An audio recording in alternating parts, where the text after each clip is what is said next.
Olá, este é o Visão OCI, um boletim criado pelo Observatório da Comunicação Institucional. Eu sou Carolina Correia. Eu sou Marcondes Neto. Aqui apresentamos os destaques do portal OCI. Mais um episódio quentinho saindo, hein, professor? E o tema de hoje está bem interessante, viu? Tema que a gente ainda não abordou. A gente vai falar sobre educomunicação e competência comunicativa. Como sempre, pegamos dois conteúdos do OCI para poder explorar aqui na nossa conversa. Vou até puxar na minha cola quais são os títulos de hoje.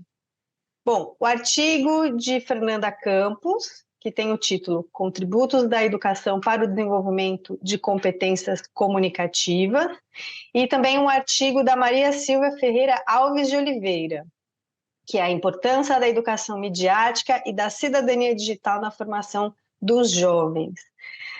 Dos dois textos, professor, eu acho que a primeira pergunta interessante para a gente colocar aqui para debater é como que o senhor observa a competência comunicativa e a educação midiática no ensino superior, nos cursos de relações públicas, a partir da experiência que o senhor tem na educação?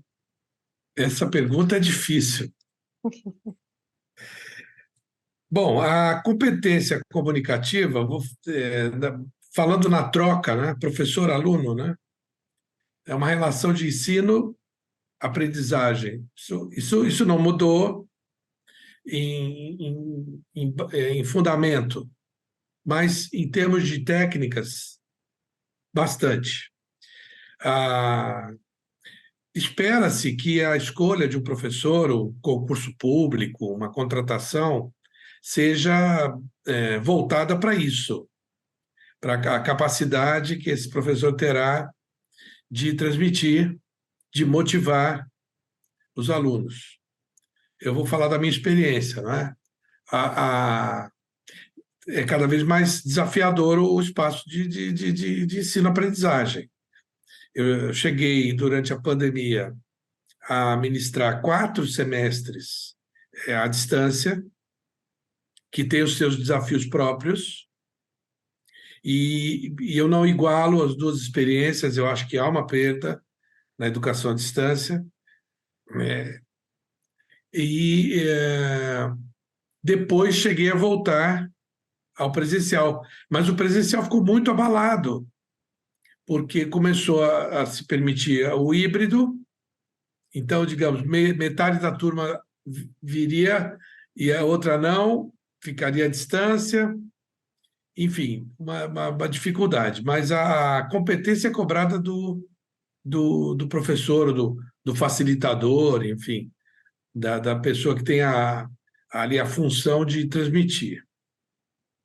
A, a questão da educomunicação coloca também para o aluno, aí já não é para o professor, o desafio da leitura da mídia, que todo mundo acha que sabe. É mais ou menos como a nossa área, né? Todo mundo escreve, todo mundo tira fotografia, então todo mundo acha que se comunica a contento. Ok, mas para tornar isso algo profissional, dedicar-se a isso e principalmente cobrar por isso, é preciso ir além do trivial, que é o que toda pessoa sabe fazer. Todo mundo lê, né? Todo dia, cada vez menos, mas a própria internet é uma experiência de muita leitura ainda, embora os mais jovens fiquem muito presos a imagens, a TikTok, ao YouTube, vídeos muito rápidos. Então, nós temos que trazer para esses jovens, no caso do desafio da leitura crítica da mídia, a importância de fazer uma leitura não apressada e talvez uma leitura de confirmação. É difícil isso, né? A pessoa fica com a primeira mão, né? Todo o problema das fake news, que chegam a todo momento, por toda parte, precisariam de uma segunda mão, às vezes uma terceira. Você conferir coisas. Isso é muito difícil, mas tem que ser ensinado, tem que ser passado para os jovens. Então, eu faria minha primeira intervenção nesse sentido. Entendi, professor. E é importante que a gente explique, né, e reafirme que ensinar sobre a competência comunicativa não é única e exclusiva do professor. A sociedade como um todo tem essa responsabilidade, inclusive o meio de informação. Nesse sentido, qual que é a visão do senhor agora, não enquanto professor, mas enquanto profissional, olhando para os meios de comunicação? Porque, lógico, aparentemente é um tema muito recente, mas a gente fala das competências desde o início dos anos 2000. A gente pega aí um recorte de pelo menos 20 anos, né? Se a gente não for contar, por exemplo, competência em informação, que é um pouco mais antiga, enfim. Mas qual que é a visão do senhor em relação a essa responsabilidade dos meios de informação? A luta dos professores dedicados ao tema educomunicação, eu vou ressaltar o nome do Ismar de Oliveira Soares, da USP, mas não só dele, mas ele é um nome importante. É a luta acho que já estamos chegando a 40 anos. E nós temos aí talvez uma década da educomunicação formando pessoas para atuarem no ensino médio, em São Paulo. Isso é alguma coisa que foi adotada pelo Estado de São Paulo. Agora, você imagina a quantidade de pessoas que é preciso formar para poder abastecer uma rede de, né, de, é muita gente que precisa ser formada para que isso se torne uma realidade. Agora, você me perguntou da responsabilidade da mídia, né? A mídia está numa situação muito difícil, porque ela está disputando espaço, embora todo mundo tenha ido para a internet, né? Então, quem era rádio é web rádio, quem era jornal virou web jornal, né? Quem era revista virou web revista. Todo mundo está na internet, com o mesmo conteúdo das versões anteriores, né? Impressas, e radiofônicas e televisivas. Mas disputam com uma miríade de pequenos players, muitas vezes não qualificados. Agora, com a crise da mídia mainstream, vamos dizer assim, ela perde perfis, porque ela precisa dispensar pessoas mais caras, e aí nós temos uma dificuldade. Isso aumenta a responsabilidade do professor, que vai para uma sala de aula tratar de desafios da mídia. Para começar, a garotada não lê jornal, nem na internet. Enfim, nós precisamos fazer um levantamento que a gente não tem no Brasil sobre hábitos de leitura. Tá? Enfim, porque eles estão mudando muito rápido, os hábitos de consumo de conteúdo, para falar mais genericamente. Entrou uma coisa aí de brand content, né? O branded content, como queira, que todo mundo opina, né? Uma calça jeans opina, o tênis opina. Então, fica difícil para o chuchu você hoje se localizar no mundo, né? As modas eram mais padronizadas no meu tempo de adolescência. Hoje é muito difícil e muita disputa por essa tensão. Então, eu acho que os problemas da mídia aumentam os problemas da sala de aula. Sim, sim, concordo com o senhor. Vamos fazer uma parada rapidinho e voltar no próximo bloco? Até daqui a pouco.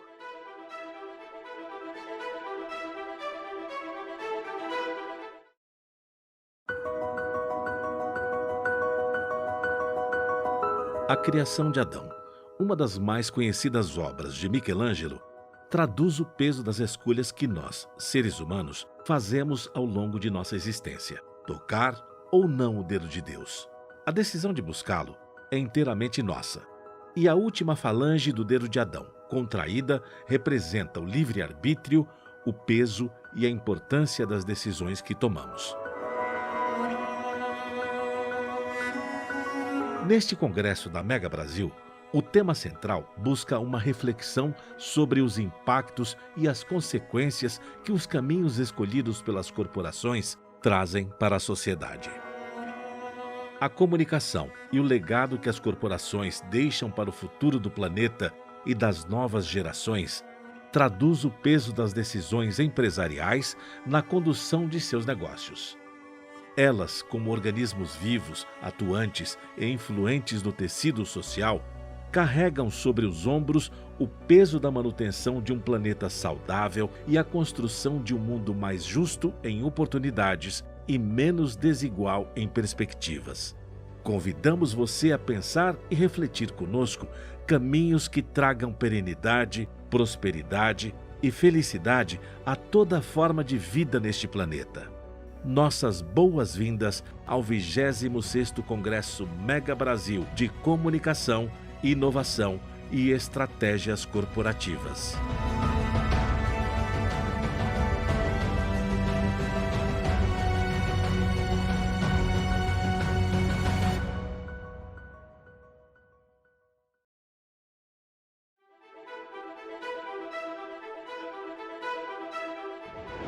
Professor, tenho mais uma dúvida que eu acho que é a dúvida de muitos.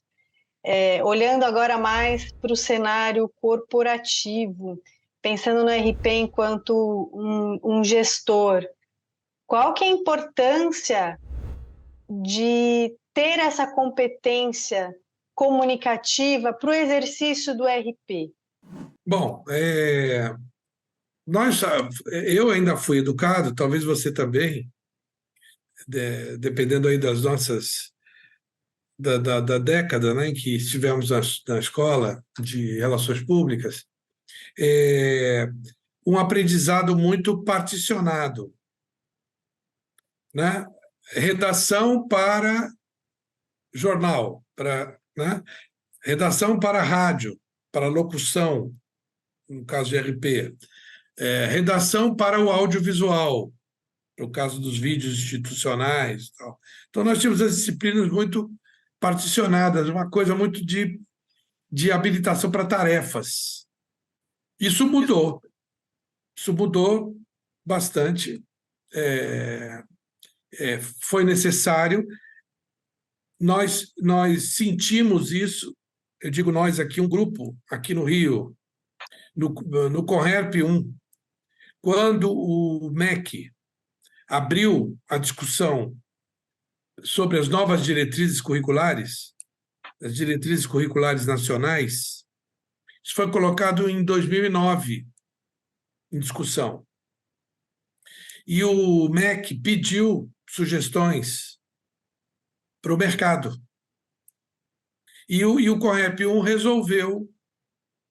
Nós tínhamos lá uma comissão acadêmico-científica dentro do conselho, porque nós tínhamos um bom número de professores entre os conselheiros, acho que de 14, 10 eram professores. Eu brincava que as reuniões pareciam de reuniões de departamento universitário, e nós éramos colegas de instituições, na mesma instituição, instituições diferentes, e aí nos mergulhamos nessa questão do ensino de relações públicas.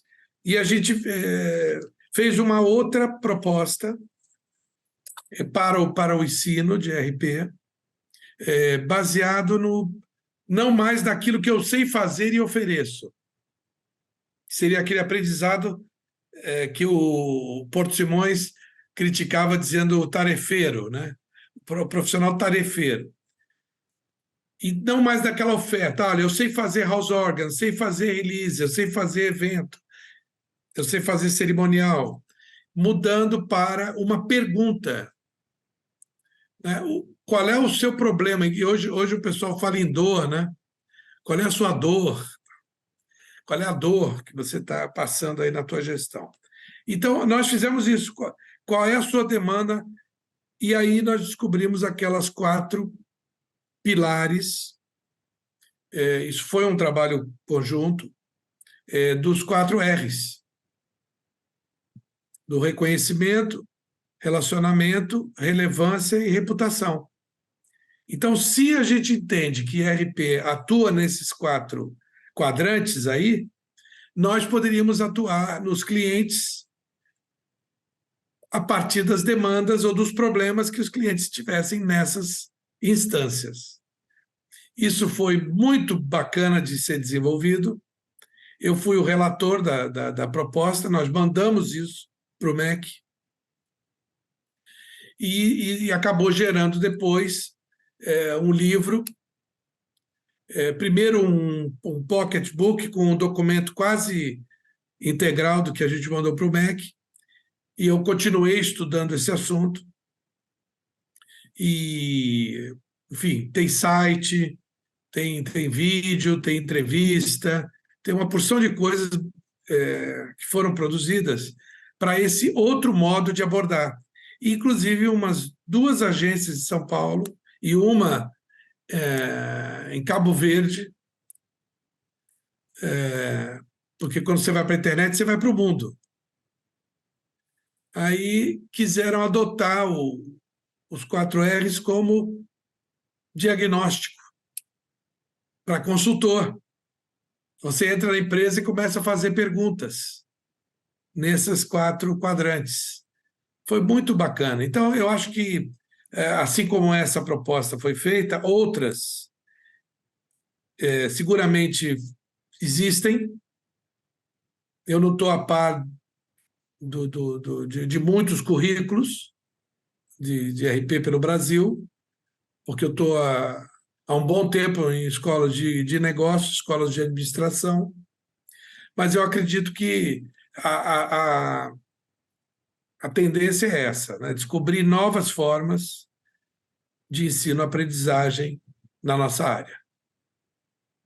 Muito bem, professor. Quero sugerir agora da gente migrar um pouquinho o tema e falar do índice, mas segura um pouquinho, vamos falar no próximo bloco. Até daqui a pouco.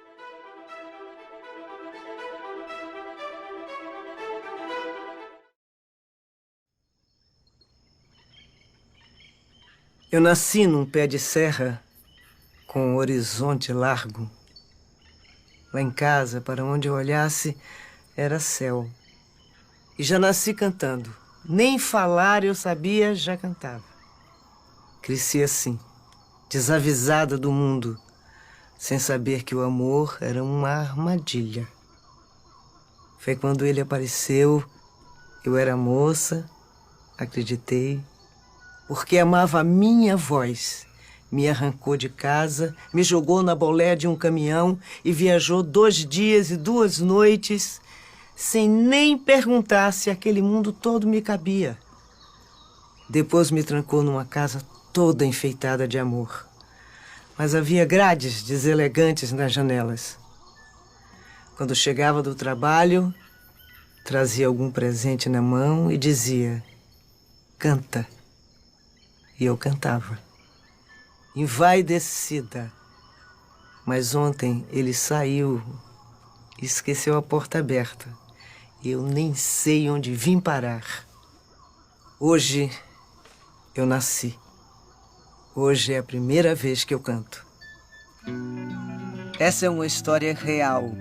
E quem vive são passarinhos das mais diversas espécies, que são sequestrados, traficados e escravizados no Brasil todos os dias. Apenas para correção. Não é casa, é gaiola. Não é amor, é cativeiro. E assim como sequestrar alguém, manter um animal silvestre que nasceu livre em cativeiro é crime. Amar é libertar.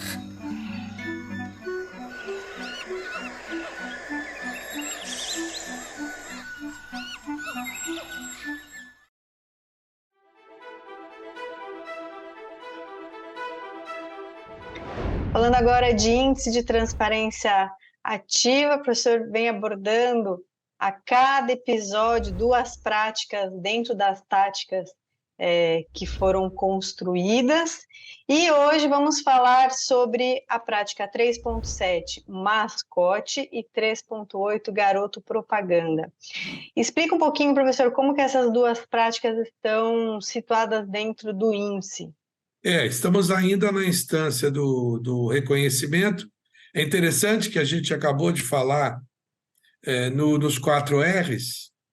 Então, na verdade, os 4 R's são a base do 5R Index.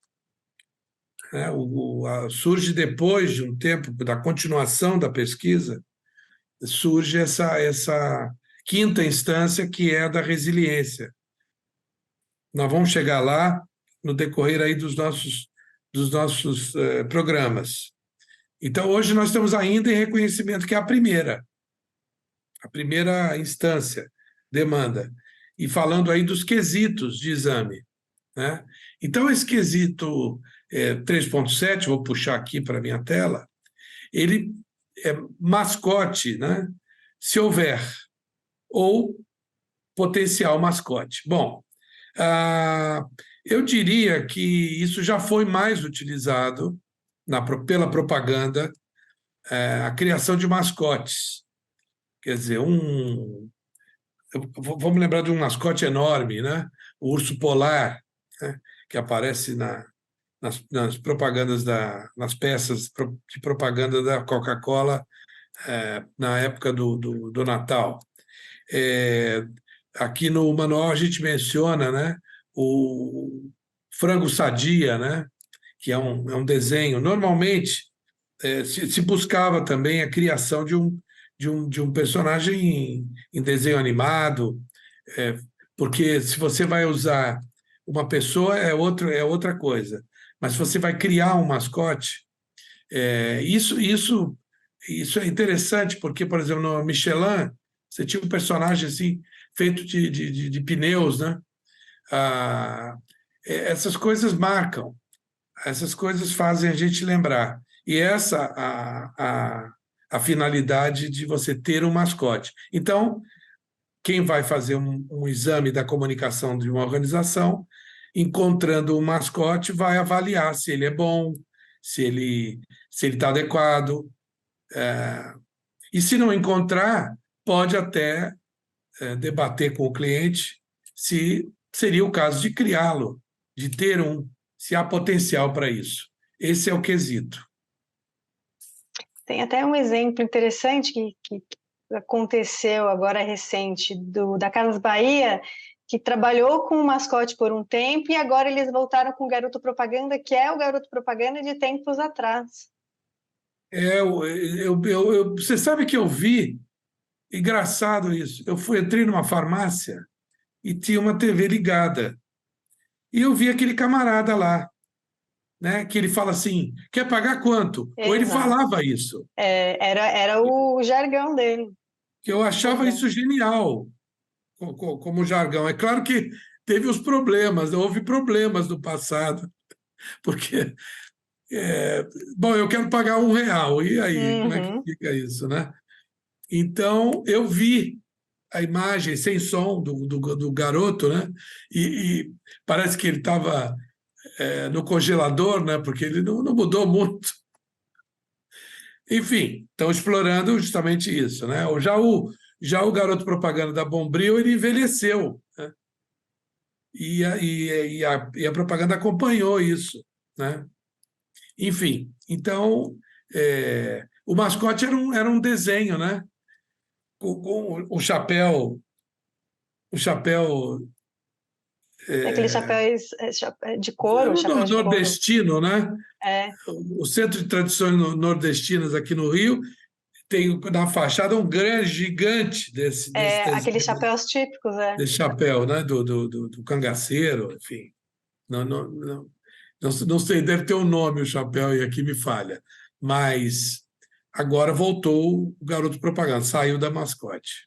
Até para fazer o gancho, para o senhor explicar um pouquinho para a gente sobre o item 3.8, que é exatamente o garoto propaganda. Ah, sim, é o próximo, né? É também muito utilizado até hoje, né? Dessa questão da escolha de uma pessoa que representa a marca. É claro que, para você pegar um Magalu, não é? Tem lá um desenho, né? Um personagem desenhado, né? Baseado em critérios lá que eles levantaram de aparência, para você conversar com ela, né? Enfim. Mas no caso do garoto propaganda, da garota propaganda, são pessoas reais. E aí sempre o problema é a questão da vida pessoal dessas pessoas. Elas precisam ficar muito preservadas, muito resguardadas, né? Até na sua privacidade, na sua intimidade, porque elas levam junto uma imagem de uma empresa.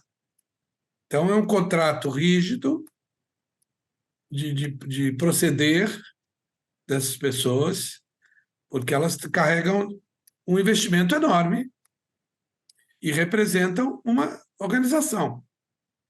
É uma tremenda responsabilidade. Então, eu não sei se isso é um fator para o menor uso atualmente do que já foi no passado. Se você Sim. pensar em atrizes que se consagraram no Brasil, pensar, sei lá, em Tônia Carreiro, né? Só para citar uma, se fez um comercial, outra, a Eva Vilma, falando de duas veteranas aí, aliando o nome a marcas, fica uma coisa para sempre, né? Então, é bastante cuidado na hora de escolher e, e sorte, vida longa, enfim. Eu imagino que hoje o papel do garoto propaganda é um pouco assumido pelo influencer, que, lógico, não tem exatamente as mesmas características, não ocupam o mesmo lugar, mas é uma forma de eu reverberar a minha marca por outras formas, né? Por essa anuência de outras pessoas, né? E aí o senhor falou algumas veteranas, eu lembrei da Xuxa, que representava a Monange por muitos anos, né? Sim, sim, bastante É, tempo, bastante tempo. É, ah, essa coisa do influencer, isso vai aparecer em algum outro quesito no nosso exame, mas é um desafio hoje presente para os profissionais que estão cuidando da comunicação se deparar com isso, com essa é adequado? Ou já está acontecendo? Né? Alguém já está falando da minha marca, influenciando pessoas, e eu não sei. Será que eu tenho que contratar esse camarada? Enfim, eu acho muito engraçado quando uma pessoa coloca no perfil dela, fulano de tal, influencer digital, né? Digital influencer. Eu acho que é mais uma alcunha atribuída, seria mais correta ser atribuída do que auto-atribuída, pode entendeu? ser, pode Mas, ser. já é uma coisa que não foge à minha especialidade. Como eu sempre digo, eu sou um professor de fundamentos. Então, vamos chamar a Carolina Terra para falar sobre isso, que ela vai dar um banho. Sim, sim. Fica aqui uma boa dica, inclusive, né? Pois é. Ah, a conversa foi muito boa, mas a gente precisa encerrar, professor. Chegamos ao final do nosso tempo aqui. Semana que Muito, vem termina isso. sim, muito obrigada mais uma vez pela conversa, sempre aprendo muito com o senhor. E para você que nos acompanha também, até a próxima, nos vemos em breve. Tchau, tchau. Até a próxima. Tchau.